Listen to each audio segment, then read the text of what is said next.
essa situação, mas você vê aí alguma possibilidade no meio termo entre os países que estão condenando a Venezuela e os que estão ali endossando o discurso de Maduro, Tio Rei? Como é que você viu essas manifestações que a gente teve até agora? Olha, eu não sei, o Amorim parece que está tentando o discurso do impossível, né?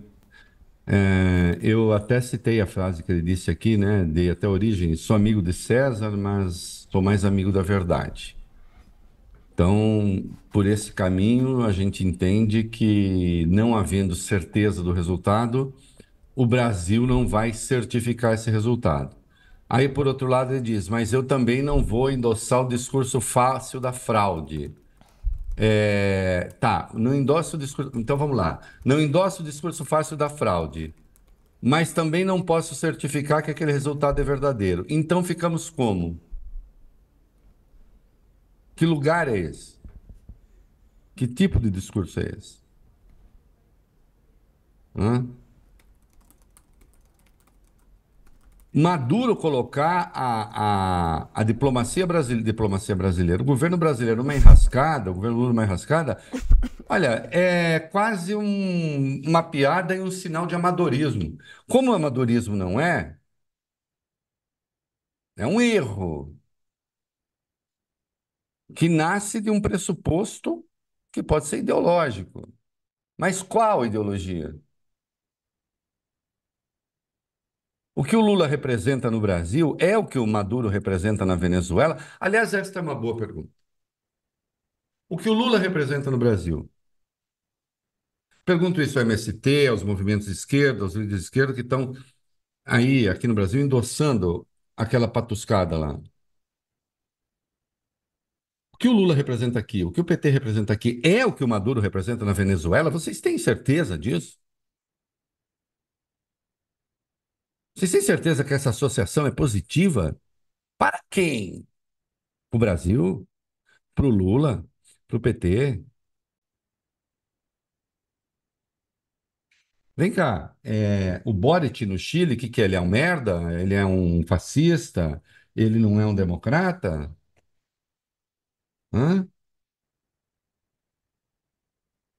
O presidente progressista da Guatemala é outro merda? Também o da Colômbia? O governo da Espanha? Tudo reacionário? Não, eles não são, Javier Milei. O fato de haver um Javier Milei atacando Maduro não torna Maduro uma boa pessoa, não é? Assim como o fato de Daniel Ortega e Putin estarem aplaudindo o resultado, por si também não torna Maduro uma má pessoa. O problema é o modelo, é o sistema que vige lá. É o modo como ele conduz o poder. A gente, quando faz determinadas escolhas, escolhe o mundo que quer. Quando se endossa o regime venezuelano, se está dizendo: olha, aqueles pressupostos me servem. Se aqueles pressupostos me servem, eles me serviriam aqui no Brasil. Serviriam aqui no Brasil, adaptados às nossas circunstâncias, que fossem adaptados àqueles pressupostos?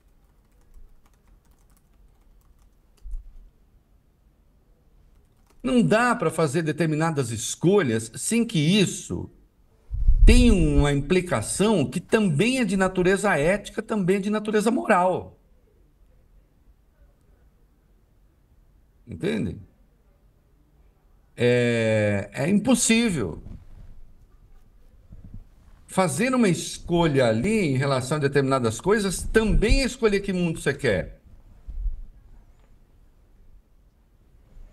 E aí, modestamente, eu posso dizer, quando o Juan Guaidó fez aquela pantomima lá dizendo eu sou presidente, embora eu tivesse desprezo por Maduro, eu disse não é, eu não vou entrar nessa. Agora, endossar uma ditadura que faz uma eleição, note, uma coisa é você fazer um processo eleitoral dentro de um regime de transição. O Brasil fez eleições para governo de Estado em 82, dentro do processo de transição lenta, gradual, segura, aquela história. E você chegou em 89 só a eleição presidencial. E, e foi um processo de construção da democracia e a oposição à ditadura participou ativamente desse processo e ajudou a construir esse processo, desde a lei da anistia.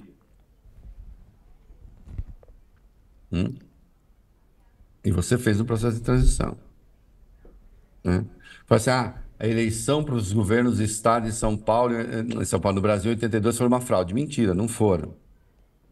E ainda essas eleições se deram dentro de regime ditatorial, para todos os efeitos.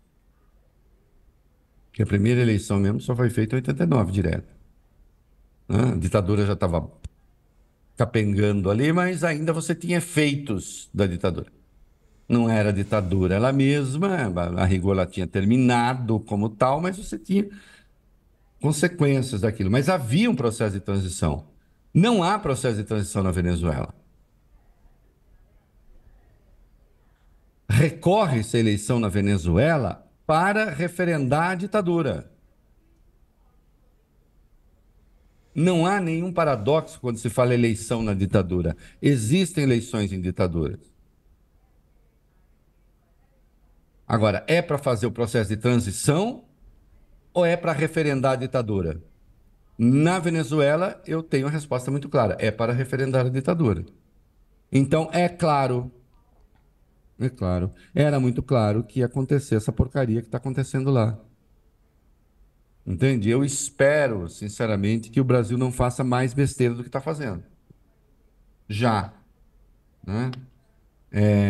Eu prefiro o Amorim que diz: sou amigo de César, mas sou mais amigo da verdade, do que aquele que diz: não vou aderir à narrativa fácil da fraude. Porque não é narrativa fácil, doutor.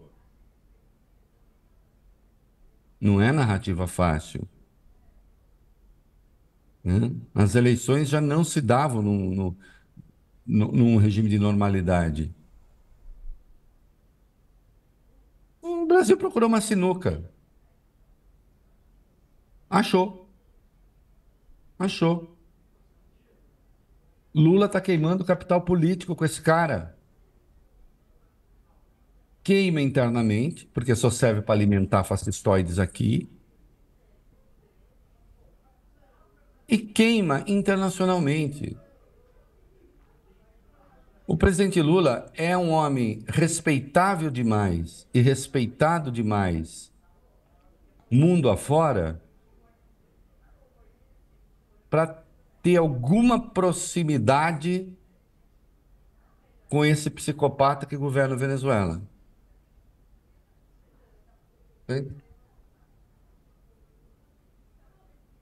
É isso. Né?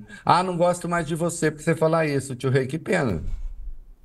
No dia em que eu não puder falar o que eu penso para que gostem de mim, eu já não sou dono da minha opinião, né? Eu realmente não estou preocupado com isso.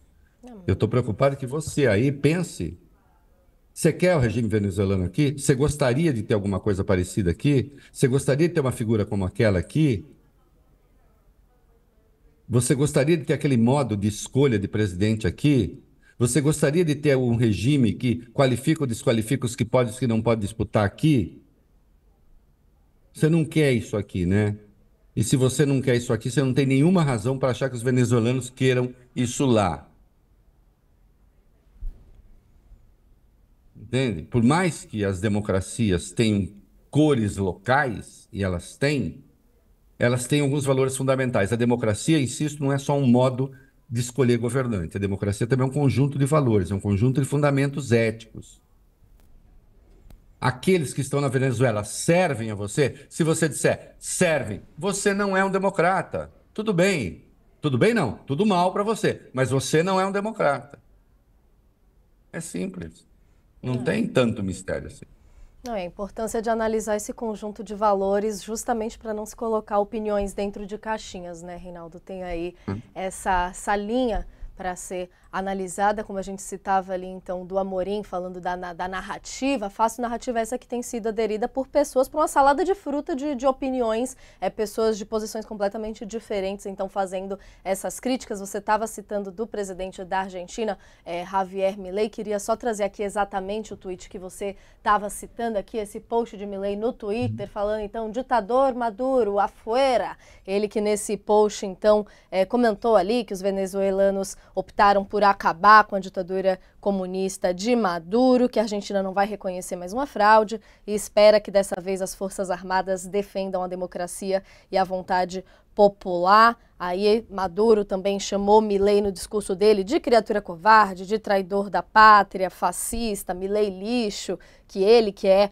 a ditadura, naquele tom ali baixo da discussão, né, Tio Rei? Quando você estava falando sobre isso, você já muito bem puxou também um lembrete de que não é só do lado que Maduro critica ali, chamando de ditador, de fascista, que vem esse tipo de opinião. Você estava falando do presidente do Chile, por exemplo, ali do Boric, mostrando um perfil ali de esquerda mais jovem. A gente vê também posições de uma esquerda tradicional, o próprio Mujica, no caso, se pronunciando sobre isso. Só para a gente arrematar um tema, acho que vale a pena a gente falar, então, desse ponto de vista dessa salada de fruta narrativa que está do outro lado, também se unindo, no caso, a essa crítica, de certa forma, e para a gente ter também esse ponto do como que você viu essa briga aí específica com Milei. Não é ela em si que importa, mas é um exemplo ali de como tem um pouco de tudo nessas críticas, né? O Milei, veja, até o Milei criticar o resultado, isso que primeiro, assim, lamento, porque você pode ver os outros todos, então, eu já citei aqui, né, presidentes que ou são progressistas, ou são democratas, às vezes sendo direito, mas democratas. Chile, Costa Rica, Espanha, Alemanha, Colômbia, Guatemala, Reino Unido, são progressistas e estão criticando. Agora, existe um modo de fazer uma crítica que é próprio da diplomacia, que é próprio de chefe de Estado, e existe o jeito pistoleiro de fazer, que é o jeito do Javier Milei, né? Que, por exemplo, incita já apontei aqui, nesse tweet que você apontou, ele incita golpe de Estado, incita a intervenção dos militares, mas aquilo já é um regime militar, quer dizer, nem sentido faz. Entende? Espero que os militares desta vez o quê? Os militares estão no poder na Venezuela. Eles podem achar que, num dado momento, o Maduro está atrapalhando. Se acharem que o Maduro está atrapalhando, eles até podem botar o Maduro para fora. E nem por isso a Venezuela vai ser uma democracia, né? Então está errada a forma, o tom, né? Está errada a convocação para uma intervenção militar. Enfim, está tudo errado como o Milei consegue fazer. Sempre tudo errado, né? Aí fala da miséria, aliás, ele cita a miséria, a pobreza na Venezuela, como se ele tivesse construindo na Argentina um regime de excelência do ponto de vista social. É um desqualificado ele também, né? Por isso que eu brinquei. Um fala com passarinho, outro fala com cachorro. Democracia é jogo de gente, né? Que fala a língua de gente. Ele também não tem qualificação nenhuma para fazer essa crítica que está fazendo. Agora, o fato de o Milei estar atacando Maduro, de novo, não torna Maduro uma pessoa séria. Tem um monte de gente importante que preza a democracia, que tem respeito pela democracia, que está construindo a democracia e que está dizendo não dá para endossar esse negócio. Entende? Não dá para endossar esse negócio. E não dá como está.